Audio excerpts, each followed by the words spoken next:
పడేయాలా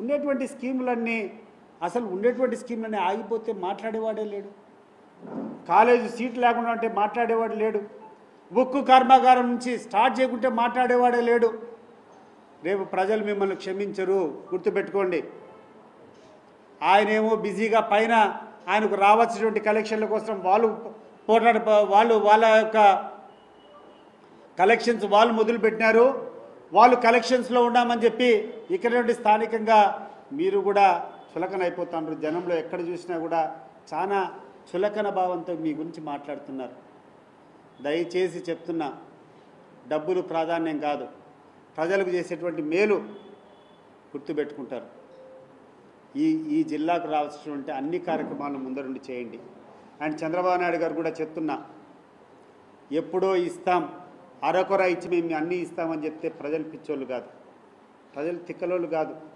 పోయిన సంవత్సరం రావాల్సినటువంటి 50,000 నుంచి 1,00,000 రూపాయలు ప్రతి కుటుంబానికి ఎదురు చూస్తున్నారు ఈ సంవత్సరం కూడా నువ్వు చెప్పింటే అన్నీ చేయలేదు ఇప్పటికే జగన్మోహన్ రెడ్డి గారు ముఖ్యమంత్రిగా ఉండింటే ప్రతి రైతుకు 15,000 రూపాయలు డబ్బులు పడిండేది ప్రతి ఒక్క మహిళకు ఆ యొక్క 18,000 రూపాయలు డబ్బులు పడిండేటివి ఇక్కడటువంటి ప్రతి ఒక్క విద్యార్థికి 15,000 రూపాయలు అమ్మఒడి పడిండేది నీ మాదిరి చౌకబారుగా మాట్లాడలేదు ఆయన జగన్మోహన్ రెడ్డి మాట్లాడితే ఒక సీజన్డ్ పాలిటీషియన్ ఒక మాటకు విలువ ఉంది నాలికకు కొంచెం విలువ ఉండాలి నా నోట్లో నుంచి ఏమైనా మాట వస్తే 10 మంది వింటున్నారు ఈ యొక్క నాలికకు విలువ ఉండాలనే రకంగా ప్రవర్తించాలా క్రెడిబిలిటీ లేదు నీకు నువ్వు ఏమి చెప్పినావో దారిలో ఏది కనపడితే అది అబద్ధాలన్నీ చెప్పినావు నువ్వు చెప్పడం కాకుండా నీ యొక్క మాట మీద విశ్వసనీయత లేదని చెప్పి నువ్వు పవన్ కళ్యాణ్ పక్కన చేసుకొని పవన్ కళ్యాణ్తో కూడా చెప్పించినావు ఎక్కడికి పోయినా పవన్ కళ్యాణ్ కూడా చెప్పారు ఈ సూపర్ 6 మేము అమలు చేస్తామని చెప్పి పవన్ కళ్యాణ్ గారు మీరు చెప్పినటువంటి మాటలను ముందు చేయండి మీరు ఎన్నో రోజులు విధ్వంసం చేశారు రాష్ట్రం విధ్వంసం అయిపోయింది గత 5 సంవత్సరాలు అని చెప్పే మాటలతో తప్పించుకోలేరు జగన్మోహన్ రెడ్డి గారి మీద మీరు విషపూరితంగా ఎన్ని ప్రచారాలు చేసినా ఆయన అడుగు పెడితే ఒక ప్రభంజనంగా వస్తున్నారు జనం ఆయన కదిలితే ఎక్కడికి పోతే అక్కడ వేలుగా తరలివస్తున్నారు జనం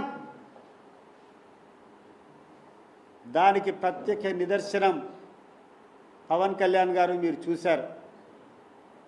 చూశారు రుయా హాస్పిటల్లో నీ సమక్షంలో జగన్మోహన్ రెడ్డి గారి కదిలితే జనం ఎట్లొచ్చారో నువ్వు ఏ రకంగా పారిపోయినావో గుర్తుపెట్టుకో క్లిప్పింగ్స్ అన్నీ ఉన్నాయి సోషల్ మీడియాలో వైరల్ అవుతున్నాయి నీ చేతగాల ఆ ప్రజాన్ని చూసుకోలేక అరెస్ట్ చేయని చెప్పి నువ్వు అనే మాటలు ఉన్నాయి నువ్వు కూర్చొని పరిగెత్తుకుంటూ పోయి కారులో కూర్చొని వెళ్ళిపోయినటువంటి క్లిప్పింగ్స్ ఉన్నాయి అది జగన్మోహన్ రెడ్డి మీరు ఎంతగా జగన్మోహన్ రెడ్డిని అపఖ్యాతి చేయాలని చెప్పి ప్రయత్నం చేస్తారో ముఖ్యంగా ఆంధ్రజ్యోతికి ఈనాడుకు ఈ ఎల్లో మీడియాకి అందరికీ చెప్తున్నాను మీరు ఎంత అసత్యాలు ప్రచారం చేస్తే అంత గొప్పగా జగన్మోహన్ రెడ్డి కీర్తి ఈరోజు వ్యాపిస్తుంది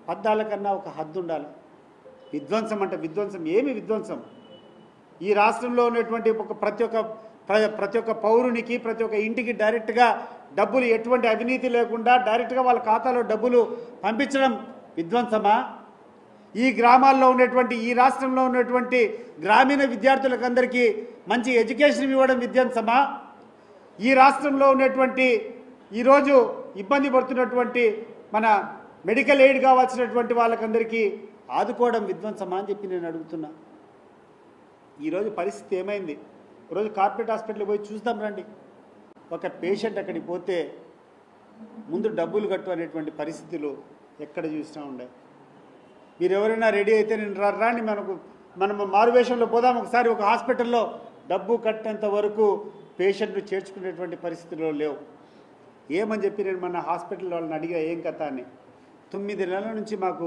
బకాయిలు ఇవ్వలేదన్నా మేము ఎట్లా నడుపుతామని చెప్పి అడుగుతున్నారు కాబట్టి ఇవన్నీ స్ట్రీమ్లైన్ చేయమని చెప్పి కోరుకుంటూ అబద్ధాల ప్రచారం ఎన్నో ఎన్నో ఏండ్లు ఎన్నో రోజులు మీరు గడపలేరు.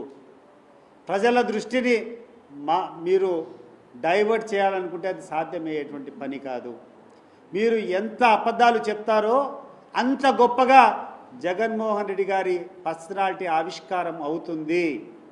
ఈ రాష్ట్రానికి జగన్మోహన్ రెడ్డి గారి యుగమే స్వర్ణయుగం అనేది గుర్తుపెట్టుకొని ఇప్పటికైనా నేను మిమ్మల్ని అందరినీ కూడా హెచ్చరిస్తున్నాం.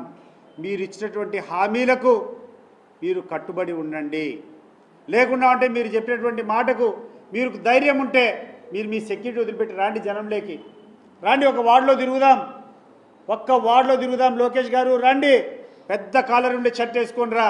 చిన్న చిన్న కాలర్ ఉంటే కన్నా ఒకరో ఇద్దరు కాదు కదా, చాలామంది పట్టుకోవాలని ఉంటారు నీ కాలరు. కనీసం ఒక అడుగు పూర్వకాలం షోలేలో ఉన్నాయి కదా, ఇంత కాలరు ఆ షర్ట్లు వేసుకొని రావాలి. నువ్వు రెడీగా ఉండారు ఇక్కడ ప్రజలు. పవన్ కళ్యాణ్ గారికి కూడా నేను గుర్తు చేస్తున్నా, ఈ యొక్క దోపిడీ బ్యాచ్లో నువ్వు చేరిపోయినావు. వాళ్ళు నీ ప్రతిష్టను దిగజారుస్తారు, నీ యొక్క గౌరవం పోతుంది. 2 సంవత్సరాల తర్వాత 3 సంవత్సరాల తర్వాత నువ్వు పోరాటం చేస్తామేమో అనుకుంటున్నావేమో. నా మిత్రులు చాలామంది చెప్తున్నారు, అన్నా ఈ పవన్ కళ్యాణ్ వేరే పెద్ద స్ట్రాటజీ ఉంది. 3 సంవత్సరాల వరకు ఈ ప్రభుత్వంతో అన్ని రకాలుగా లాభపడి అన్ని హోదాలు తీసుకొని 3 సంవత్సరాల తర్వాత పోరాటం చేస్తాడు. అప్పుడు కూర్చొని మీరు అన్నీ ఇచ్చింటివన్నీ ఇవ్వలేదని చెప్పేటువంటి కారణంతో ప్రజల్లోకి వచ్చేటువంటి ఐడియా ఉందని చెప్పి. పవన్ కళ్యాణ్ గారు అది చెల్లవు. నిన్ను కూడా గమనిస్తున్నారు ప్రజలు. ప్రజల స్కానర్లో నువ్వు ఉండవు. పోరాటం చేయాలనుకుంటే ఈ రోజు నుంచి పోరాటం చేయి. 3 సంవత్సరాల తర్వాత వచ్చి ఇవన్నీ ఇవ్వలేదని చెప్పి ఆ రోజు మొదలు పెడితే ప్రజలు నిన్ను క్షమించరు. మీరు పడేటువంటి నాటకాలను ప్రజలు ఒప్పుకోరు. ఈ రోజు నుంచి మీరు రండి. పోయిన సంవత్సరం అంటే 1 సంవత్సరం అయింది, వీ విల్ ఎక్స్క్యూజ్, పోనీలే 1 సంవత్సరం అని చెప్పి. ఈ సంవత్సరం అన్నా మీరు చెప్పేటువంటి సూపర్ 6 అమలు కావాలా. అమలు కావాలని కూడా శాచ్యురేషన్ పాయింట్తో శాచ్యురేషన్ మోడ్లో అమలు కావాలా. ఏదో 50 మందికి 100 మందికి ఇస్తామంటే కుదరదు. అది అర్హత ఉన్నటువంటి ప్రతి ఒక్క కుటుంబానికి మీరు ఇచ్చేటువంటి హామీలు అమలు కావాలా. దీనికి ఉదాహరణ దీపం పథకం. మీరు ఇచ్చేటువంటి గ్యాస్ సిలిండర్లు మీకు ధైర్యం ఉంటే రండి, నేను వస్తా. మీ ఇష్టం వచ్చినటువంటి తెలుగుదేశం పార్టీ లీడర్లు రండి. శాచ్యురేషన్ పార్టీలు ఇచ్చినారు లేదో ఒకసారి తెలుసుకుందాం. గ్రామాలకు పోయి ఏ గ్రామాల్లో ఉన్నాయండి? మా గ్రామంలో కొన్ని 100 మందిని అడిగినా అన్న సెంట్రల్ గవర్నమెంట్ నుంచి వచ్చే 48 రూపాయలు వచ్చింది, కానీ ఈ రాష్ట్రంలో రాష్ట్ర ప్రభుత్వం చెప్పినటువంటి ఆ గ్యాస్ సిలిండర్లు ఫ్రీ డబ్బులు నాకు రాలేదని చెప్పి కొన్ని 100 మంది 1000 మంది చెప్తున్నారు. మీకు సిద్ధమైతే మేము రెడీగా ఉన్నాం. పోదాం రండి జనంలోకి.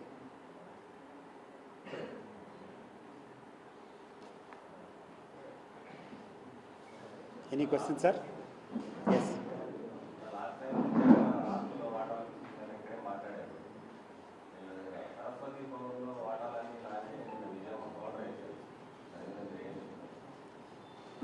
సరస్వతి పవర్లో వాటాలు ఏమనేది మీకు ఆ రోజు కూర్చొని వాళ్ళిద్దరి మధ్య ఉన్నటువంటి అగ్రిమెంట్ నేను చూపించడం.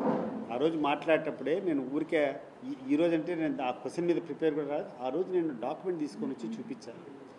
దాంట్లో స్పష్టంగా షర్మిల గారు, జగన్మోహన్ రెడ్డి గారు ఇద్దరు కూర్చొని ఆ యొక్క సరస్వతి పవర్ సంబంధించినటువంటి ప్రాపర్టీస్ అంతా కోర్ట్ ఈడీ అటాచ్మెంట్లో ఉన్నాయి కాబట్టి అవన్నీ తేలినంత వరకు దాన్ని మనం ఎవరిమే కానీ ఎటువంటి డిస్టర్బెన్స్ చేయకూడదని చెప్పి వాళ్ళు రాసుకునేటువంటి లేకుంది. మీకు అంటే మళ్ళీ పంపిస్తారు, circulate that copy to you. మాట్లాడిన దానికి భిన్నంగా కూర్చొని ఇది నాది, ఏ టైం అంటే ఆ టైం అమ్ముకుంటామంటే జగన్మోహన్ రెడ్డి మీద ఈడీ